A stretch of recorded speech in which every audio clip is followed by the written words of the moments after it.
அன்னைக்கு தமிழிசைக்கா அலுவலகத்துக்கு வந்தாங்க. அதே நேரத்தில் இன்னொரு தலைவர் அலுவலகத்துக்கு வந்தார். அண்ணன் அங்கே இருக்கிறாங்க.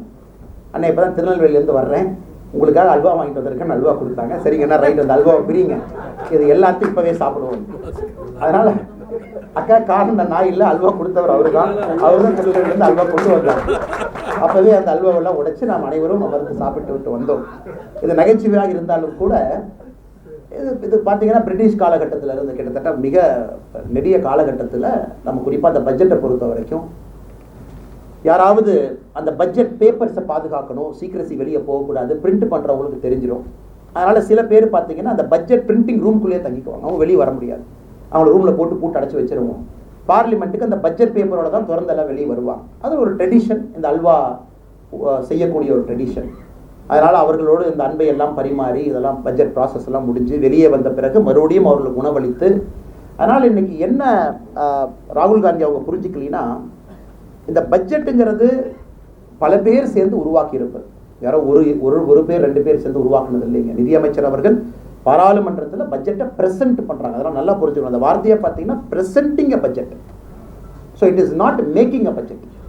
ஸோ பார்லிமெண்ட்டில் அவங்க பட்ஜெட்டை ப்ரெசென்ட் பண்ணுறாங்க. அப்போ இந்த பட்ஜெட்டை யார் உருவாக்குனது? ஸோ ராகுல் காந்தி அவர்கள் இதை சொன்னாங்க, இங்கே பாருங்கள் நான் ஃபோட்டோவை கொண்டு வந்திருக்கேன் அப்படின்னு ஒரு ஃபோட்டோவை காமிச்சாங்க.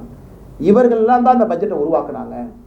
ஸோ இந்த ஃபோட்டோவை பாருங்கள், இதில் ஓபிசியை காணா, நம்முடைய பட்டியல் சமுதாய சகோதர சகோதரிகளை காணா, இவங்களை காணா, அவங்களை காணா, நான் பெரிய பிரச்சனை பண்ண போகிறேன், சக்கரவியூனை உடைச்சே தீருவேன் அப்படின்னு ரொம்ப ஆர்ப்பாட்டம் பண்ணாங்க பார்லிமெண்ட்டில். ஆனால் ராகுல் காந்தி அவர்கள் 2 விஷயத்தை நன்றாக புரிந்து கொள்ள வேண்டும். ஒன்று, இந்த பட்ஜெட்டை உருவாக்கியவர்கள் இந்திய மக்கள் எல்லோரும் சேர்ந்து தான். காரணம், 48 லட்சம் கோடி ரூபாய்க்கான பட்ஜெட். அந்த 48 லட்சம் கோடி, இந்த பட்ஜெட்டில் மிக முக்கியம் என்னன்னா வருமானம். அந்த வருமானத்தை நாம் எல்லாம் சேர்ந்து உருவாக்கி கொடுத்துருக்கோம், அரசனுடைய சட்டத்திட்டங்களுக்கு கட்டுப்பட்டு. அதை பல பேர் பல ப்ராசஸ் இன்ட்ராக்ஷனில் கவர்மெண்ட்டுக்கு வந்து பல விதத்தில் போகுது. ஒரு மினிஸ்ட்ரியும் டிமாண்ட் வைப்பாங்க, ஒரு அமைச்சரவையும் கேட்பாங்க, அதெல்லாம் போகும். சிஐஐ வைப்பாங்க. நம்மை போன்று சாதாரண மக்கள் நாங்கள் ஏகப்பட்ட சஜஷன் நாம் கொடுக்குறோம், கட்சி சார்பாக பொதுமக்கள் கொடுக்குறீங்க. அதெல்லாம் போன பிறகு அது பல லெவலில் டிஸ்கஸ் ஆகி அது பட்ஜெட்டுன்னு ஒன்று உருவாகி அதை ப்ரெசென்ட் பண்ணுறாங்க. ஆனால் ராகுல் காந்தி அவர்களை பொறுத்தவரை அவர் என்ன நினச்சிட்டாங்கன்னா, அது காங்கிரஸ் கட்சி ஆஃபீஸ் நினச்சிட்டார்.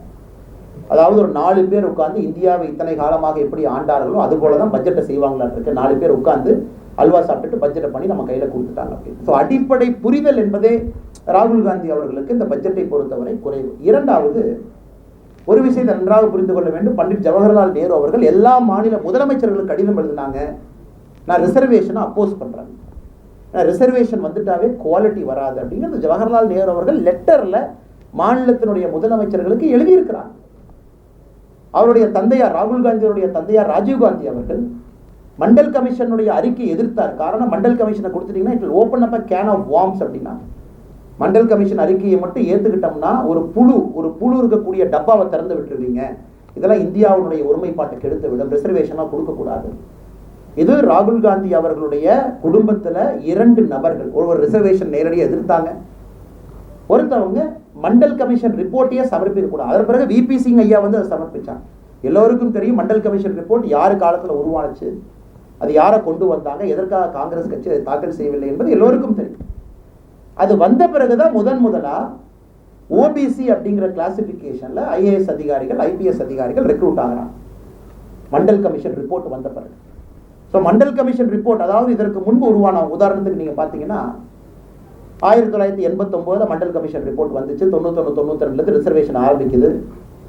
ரிசர்வேஷன்ல முதலா ஓபிசி ஐஏஎஸ் ஐபிஎஸ் அப்படிங்கிறவங்க 92-93 செலெக்ஷன் ஆவாங்க. 2 வருஷம் ட்ரைனிங் போவாங்க. 95 ஃபர்ஸ்ட் போஸ்டிங் வரும். அவங்க செக்ரட்டரியா எப்போ வந்திருப்பாங்க, ஓபிசி அப்படின்னு எப்போ வந்திருப்பாங்கன்னா 2015 தான் செக்ரட்டரினே ஆரம்பிச்சிருக்கும். 2020 தான் செக்ரட்டரி ஆரம்பிச்சிருக்கும். ஏன்னா செக்ரட்டரியாக போவாங்க அவங்க 25 வருஷம் அவங்க கிராஸ் பண்ணியிருக்கணும். அப்போ இது எப்போ ஓபிசி ரிசர்வேஷன் இந்தியாவில் வந்துச்சு, மண்டல் கமிஷன் ரிஃபார்ம் வந்த பிறகு. அது வந்த பிறகுதான் ஒரு ஐஏஎஸ் அதிகாரிக்கு ஓபிசிங்கிற முத்திரை கொடுக்க முடியும். அதற்கு முன்னாடி ஓபிசி அதிகாரியாக இருந்தாலும் கூட அவர் ஓபிசிங்கிறத கேப்சர் பண்ணாது ஃபார்ம். எந்த ஃபார்ம்லையும் அவங்க கிளாஸ் கேட்க மாட்டாங்க, ஓபிசின்னு கேட்க மாட்டாங்க. ஜென்ரலாக எஸ்சி எஸ்டி ரிசர்வ்டான்னு கேட்பாங்க. ஓபிசி என்பது வந்ததே 90 ஆரம்ப காலத்தில். அப்படி இருக்கும் பொழுது மத்திய அரசில் போய் நீங்கள் செக்ரட்டரி ஒரு கூகுள் டேட்டா பேஸ் எடுத்து செக் பண்ணி, அல்லது நம்ம டிஓபிடி போர்ட்டலில் போய் ஓபிசி அதிகாரிகள் எத்தனை பேர் இருக்காங்க நீங்கள் கவுண்ட் பண்ணி பார்த்தீங்கன்னா அது ஆரம்பிப்பதே 92-93 பேட்ச்ல இருந்து ஆரம்பிக்கும். நன்றாக நாம் புரிந்து கொள்ள வேண்டும். அதனால் ராகுல் காந்தி அவர்களுக்கு அடிப்படை செய்தி என்ன அப்படின்னா, இந்த ஓபிசி ரிசர்வேஷன் எப்ப வந்துச்சு, அதை தடுத்தது யார், அது தாமதமாக ஏன் வந்தது, அதன் பிறகு எப்ப இருந்து சிவில் சர்வீஸ் ரெக்ரூட்மெண்ட்ல இது ஆரம்பிச்சது, அதன் பிறகு ஒரு செக்ரட்டரியா வரணும் அப்படின்னா எத்தனை வருஷம் வேணும், 25 ஆண்டுகள் வேண்டும். அதுவும் மத்திய அரசுல நீங்க ஒரு உயரிய பொறுப்புல போய் உட்கார்றீங்கன்னா அந்த பேட்ச்ல சீனியர் மோஸ்டா இருப்பாங்க, பேட்சினுடைய முதல் 4-5 போஸ்ட்ல இருப்பாங்க.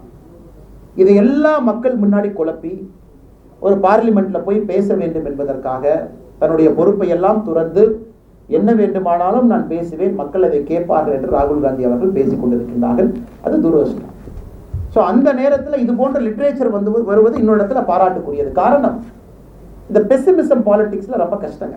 குறிப்பா நம்ம இருக்கு, எனக்கு என்ன வேணாலும் பேசலாம். உதாரணத்துக்கு ராகுல் காந்தி அவர்கள் விவசாய பெருமக்களை பார்லிமெண்ட்டுக்குள்ள கூப்பிட்டு, அவங்க எல்லாம் பார்லிமெண்ட்டுக்குள்ள வரணும், விவசாய பெருமக்களுக்கு பாராளுமன்றத்திற்குள்ளே வருவதற்கு முழு உரிமை இருக்கு, முதல் உரிமை அவங்களுக்கு தான் இருக்கு.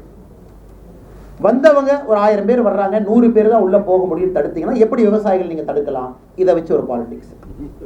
அல்லது விவசாயிகள் பாராளுமன்றத்துக்குள்ள 100 பேர் வந்துட்டாங்க, அப்போசிஷன் லீடர் சேம்பருக்கு போறாங்க, சேம்பர்ல ராகுல் காந்தி அவர்கள் விவசாயிகளை சந்திக்கிறாங்க அப்படின்னா உடனே என்ன சொல்லுவாங்கன்னா, நாங்கள் ஆட்சிக்கு வந்தால் அல்லது எங்களுடைய கோரிக்கை முழுவதுமாக எல்லா விவசாய பொருட்களுக்கும் மினிமம் சப்போர்ட் பிரைஸ் நம்ம கொடுப்போம். மினிமம் சப்போர்ட் பிரைஸை தாண்டி பிரச்சனை அது இல்லைங்க.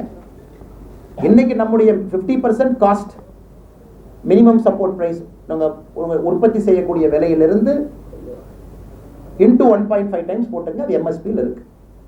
அது கூட பிரச்சனை இல்லைங்க. இன்னைக்கு இருக்கக்கூடிய அடிப்படை பிரச்சனை என்னன்னா, MS சுவாமிநாதன் ஐயாவுடைய ஆய்வறிக்கையில் இருக்கக்கூடிய காஸ்ட் ஆஃப் லேபர். அதாவது விவசாயம் நான் செய்யறேங்க, உதாரணத்துக்கு என் தோட்டத்தில் நாங்கள் 4 பேர் இருக்கோம், அப்பா அம்மா பையன் பொண்ணு 4 பேர் விவசாயம் பார்க்கறோம் அப்படின்னா எங்களுக்கும் தினம் சம்பளம் போடப்பட்டு அந்த சம்பளமும் அந்த பொருட்களுக்குள்ள கால்குலேட் பண்ணி எங்களுக்கும் டெய்லி சம்பளம் கொடுத்து எம்எஸ்பியை ஃபிக்ஸ் பண்ணுங்க. அப்படி பாதகம் செய்பவரை கண்டால் நாம் பயங்கொள்ளலாகாது பாப்பா, மோதி மிதித்து விடு பாப்பா, அவர் முகத்தில் உமிழ்ந்து விடு பாப்பா. அண்மை செய்திகளை உடனுக்குடன் தெரிந்து கொள்ள இணைந்திருங்கள் இயம்நாடு தொலைக்காட்சியுடன்.